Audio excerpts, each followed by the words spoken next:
పశ్చిమాసియాలో ఏదైనా జరగబోవచ్చు. ఏ క్షణం ఎలాంటిదైనా జరగవచ్చు. అది ఇరాన్పై ముఖ్యంగా దాడి.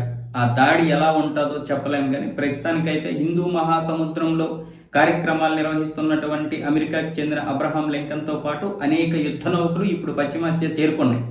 ఇక ఇప్పుడు దాడి అంటే చేయగలరు. ఇరాన్ మీద దాడి చెయ్యండి అంటే అలాగే పెంటగాన్ కూడా మరికొన్ని కార్గో విమానాలు, ఫైటర్ జెట్లని పంపించింది. ఇప్పుడు హిందూ మహాసముద్రంలో ఇలాంటి కార్యక్రమాలు చేయడం వల్ల తొందరగా ఇక్కడికి చేరుకున్నారు. అట్నుంచి వైమానిక దళం కూడా వచ్చేసింది అమెరికా నుంచి.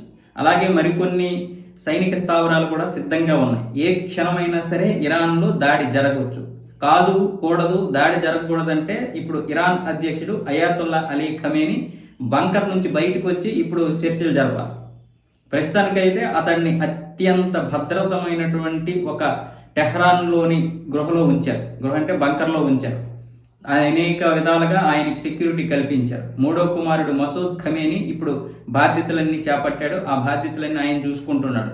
మరీ తప్పదనుకుంటే తప్ప ఏ విషయం గురించి కూడా అయాతుల్లా అలీ ఖమేనీని కలవద్దని అధికారులు అయితే అల్టిమేటం జారీ చేశారు. సో ఇలాంటి పరిస్థితుల్లో ఇప్పుడు మొత్తం మసూద్ ఖమేనీ చూసుకుంటున్నాడు.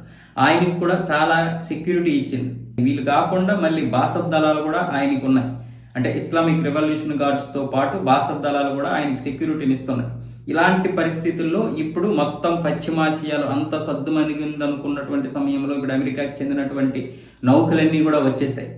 ఈ నౌకలతో పాటు ఫైటర్ జెట్లు వచ్చాయి కాబట్టి ఒకవేళ దాడి జరిగితే అది అణుక్షేత్రాల మీద జరుగుతుందా, లేకపోతే అయాతుల్లా అలీ ఖమేనీ మీద జరుగుతుందా, లేకపోతే అధికారుల మీద జరుగుతుందా, ఎక్కడ జరుగుతుందో తెలియదు, కానీ ఖచ్చితంగా దాడి అయితే జరగాలి.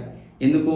కొన్ని వేల మందిని చంపేశారు. ఆ వేల మందిని చంపినందుకు ఆ ప్రజలందరూ కూడా ట్రంప్ ఎప్పుడు దాడి చేస్తాడా, మా బ్రతుకులు మారుస్తాడా అని ఆ ప్రజలు ఎదురు చూస్తున్నారు. ఇలాంటి సమయంలో మళ్ళీ అమెరికా ఇప్పుడు ఇంకొక ఆఫర్ ఇచ్చింది.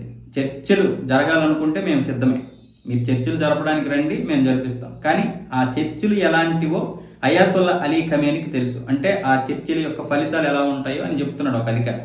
సో ఇదంతా కూడా చర్చలు జరిపినా సరే మేము అనుకున్నదే జరగాలన్న విధంగా అమెరికా చూస్తుంది. మరి అమెరికా నిజంగా దాడి చేస్తుందా, చేయగలుగుతుందా లేదా, లేకపోతే బెదిరించడానికే ఇక్కడికి వచ్చిందా అన్న విషయం అయితే ఇంకా తెలియదు. 24 గంటల్లో ఏదైనా జరగవచ్చు పశ్చిమాసియాలో.